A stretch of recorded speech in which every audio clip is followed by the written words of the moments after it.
It's been 4 weeks since the disaster. Of the 343 firefighters lost, only a few of them have been found. One of them is firefighter Billy Lake. Billy was a member of Rescue 2 stationed in Brooklyn. They were one of the first to respond, and 7 members of the company were killed. Billy was 44 years old and left behind a brother, Brian, a captain in Brooklyn, and Kyler, his 7-year-old son. For Kyler, growing up and facing the future without his daddy, life is going to be tough.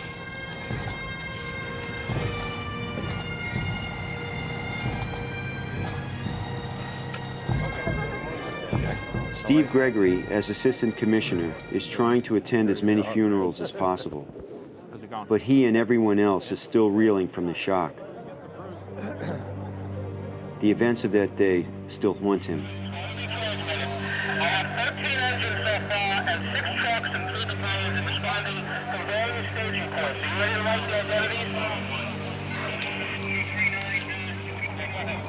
Well, I'm definitely changed. I sort of live every day now for today and not worry about tomorrow. I always was a planner. You know, I was going to do this at a certain point in time, but now I just do it because the way things go, you don't know if you're going to be around to do it. I've seen too many people go that day that probably were planning a lot of things and unfortunately never got to do them.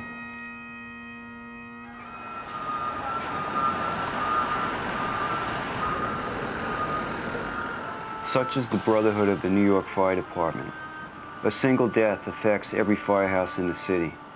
343 in one incident was way too big to comprehend. A staggering loss, but even so, we wanted to give every one of them a full ceremonial funeral.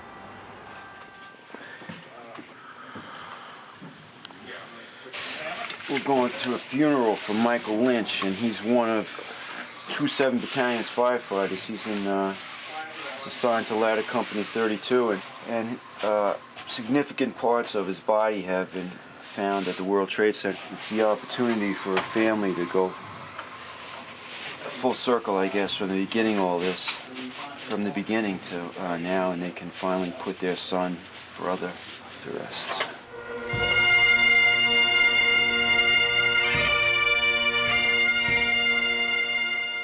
Mike Lynch's parents, Jack and Kathleen, watched the burning towers collapse on TV. They could see that things were bad, and they knew Michael was likely to be involved. All they could do was wait for news. We stood by the phone. At about 1 o'clock in the afternoon, we realized that Michael was probably in the collapse. We got a call, found out Michael's truck and Michael's engine was missing. Engine 40, truck 35, there was 12 missing.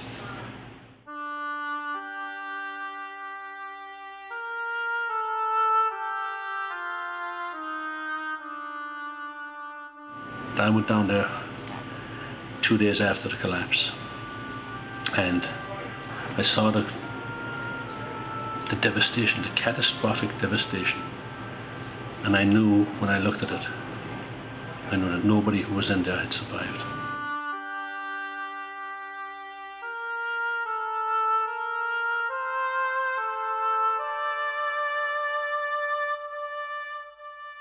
As I went down there each day, working with 7 other fathers who had lost their sons, helping to dig, I think we just wanted to make sure that we recovered something. And on March 31st, I was fortunate that I got a call that they had found Michael's body. And we were able to take him home, and we had a difficulty getting the body from the medical examiner because, which is kind of consoling in one way, my wife says, because when they found Michael's body, he was intermingled with a female.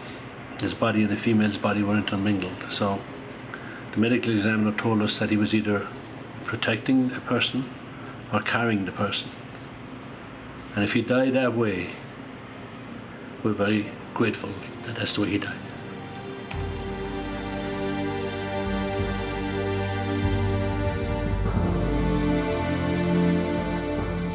It's a daily thing, you know. We wake up in the morning and it's so just strange that you expect to see him walking through the door smiling.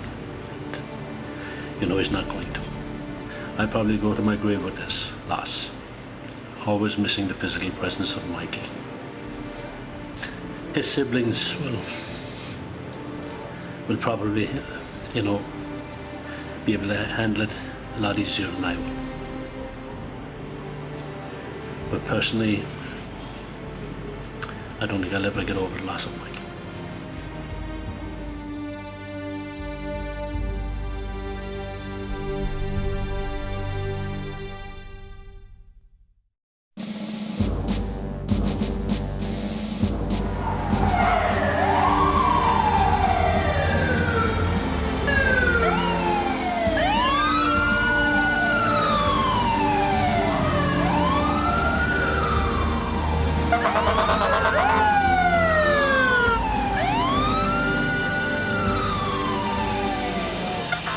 As September 11th drifted away, we kept doing what we do best. Through night and day are those moments of high excitement when we're out there saving lives. It's what a fireman longs for. That moment when you can help someone, whether in a road accident or a fire. You want an ambulance? Somebody burned their food. They left their food cooking and went to sleep. This is what we hate to see. We always have to force the door to get in because oxygen displacement kill you. And now the smell that you smell now, it's with you the rest of the night.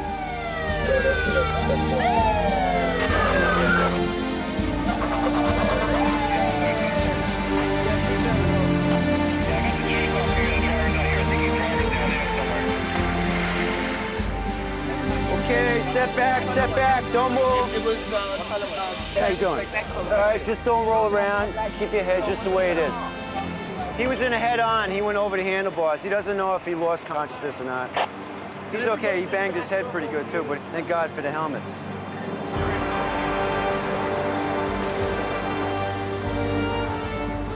These periods took our minds away from past thoughts, but they are short-lived.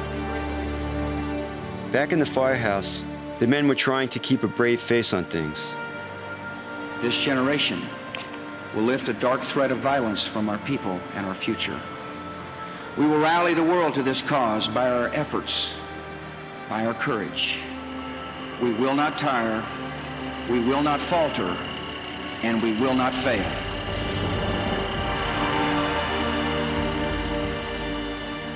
But there was no escape.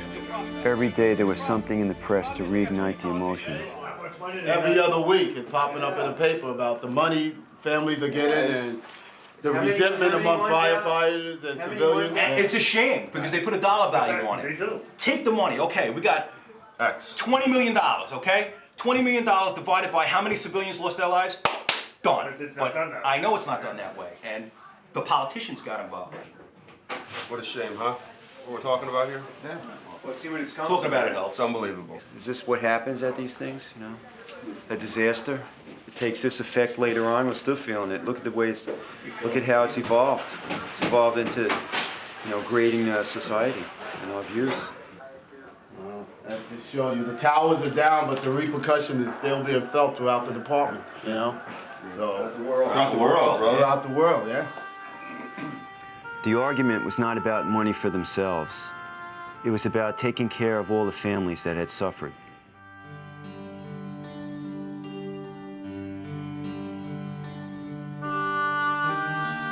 My firehouse had its annual picnic recently. It was the first time they'd all been together since September 11th, and for a few hours on a sunny July afternoon, the past was forgotten. But there can't have been a mother or father there who wasn't thinking of the 600 kids who now have no daddy, and the 300 wives who no longer have a husband. It's times like this we now appreciate every precious moment that life has to offer.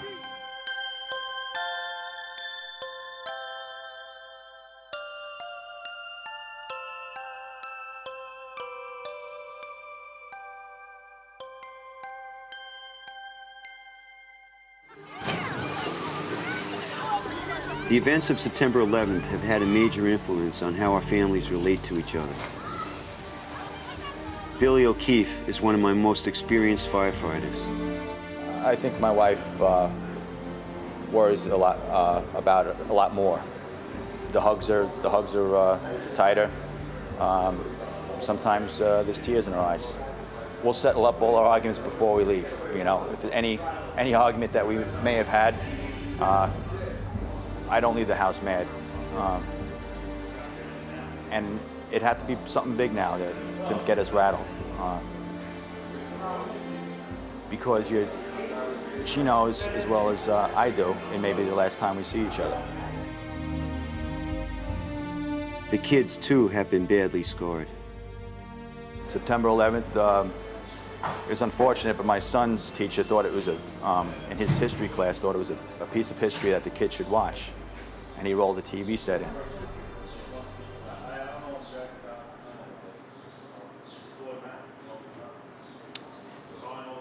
September 11th is my son's birthday. And the towers came down, and my son thought that I had died. But then, as kids reason, he said that God wouldn't let me die on his birthday. The teacher realized at that point the look on my son, as well as four or five other kids in the class. At that point, there may be firefighter sons in the class, and he asked a head count, and 5 or 6 kids raised their hand, and the teacher realized he made a terrible mistake.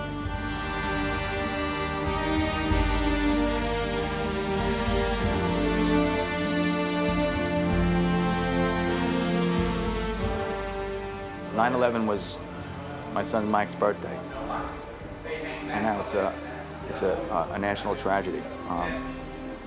And I tell him, I said, Mike, 9/11 is the happiest day of my life because you were born that day, and it is the saddest day of my life because I lost so many friends that day.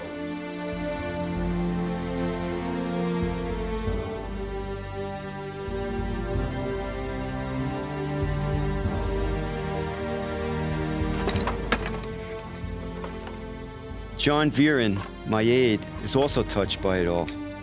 I live in a neighborhood where there's a lot of firemen, and a lot of firemen's kids go to school with my daughter, and there were questions, you know, is so-and-so's dad ever coming home? You know.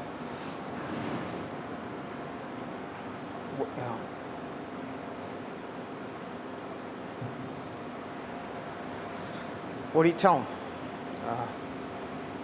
I just told her I'm home, and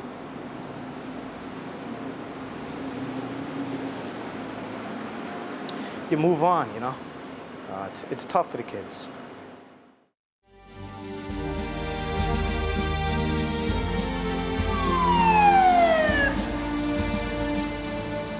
We've tried hard to give more time to our families, but however hard we try, this thing seems never to go away.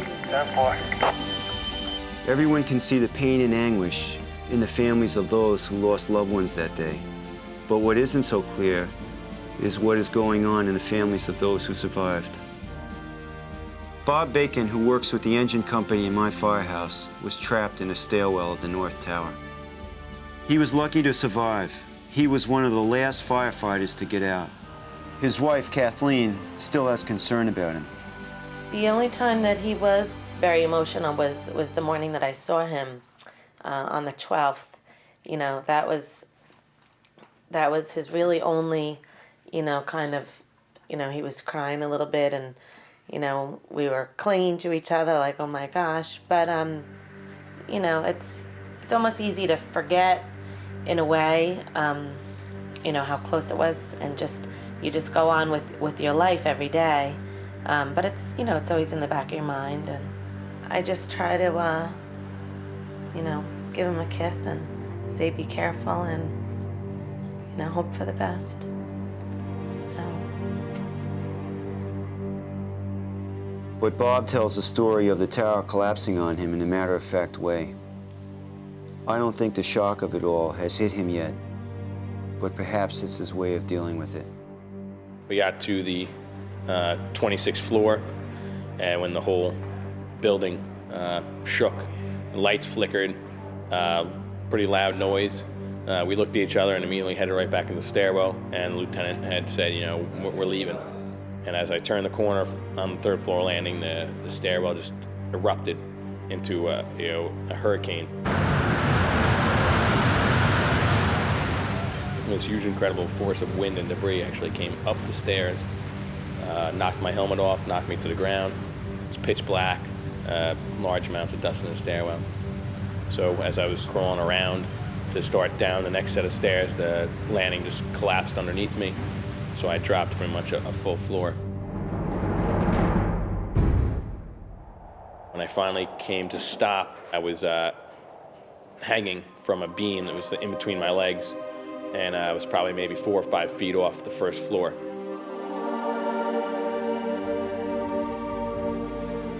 After maybe, I don't know, 30 or 40 seconds, you could start to hear voices in the stairwell, and tried to open your eyes up, but it was next to impossible. You could only keep your eyes open for maybe 5 or 6 seconds before the dust just forced you to shut them.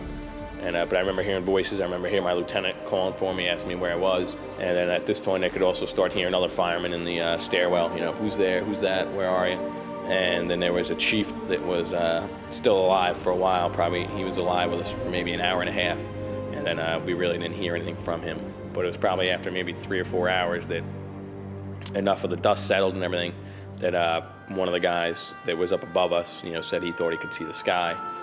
And you know, I remember thinking to myself, I don't know how this guy can see the sky. We're on the second floor of, you know, of a skyscraper. But, you know, he was right. As the dust settled, he was able to see out the top of the stairwell, and he could actually see the sky.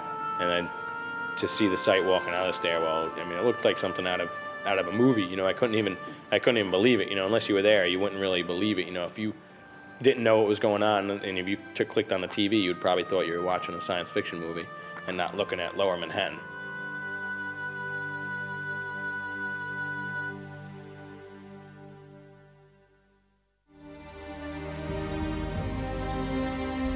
Home life has never been so important or so difficult.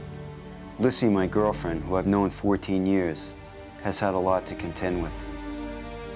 He would tell me stories about, horrible stories, you know, about people, him finding remains and his men finding remains, and you know, and I felt a lot that he needed to talk about it, of course, and not hold that information inside, because that's too much to hold in.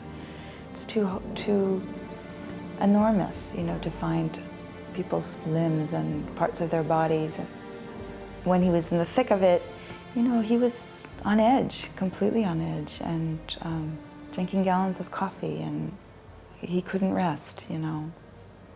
So that had a big effect on how we related to each other, because he was in such pain, you know, and it did impact on our relationship. You know, he was so,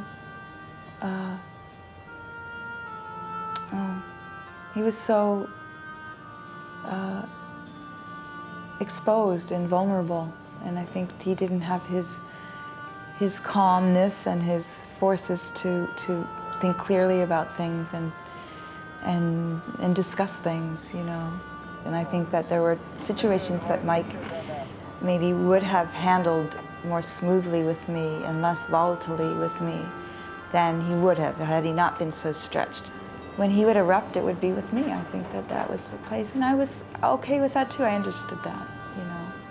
I'm patient. I'm trying to be patient, you know, with him, and I am patient with him. I think this is going to be a long time, a long situation. The survivor guilt that he must be feeling, and the loss of his dear friends. I mean, that takes years to process through that kind of loss, you know.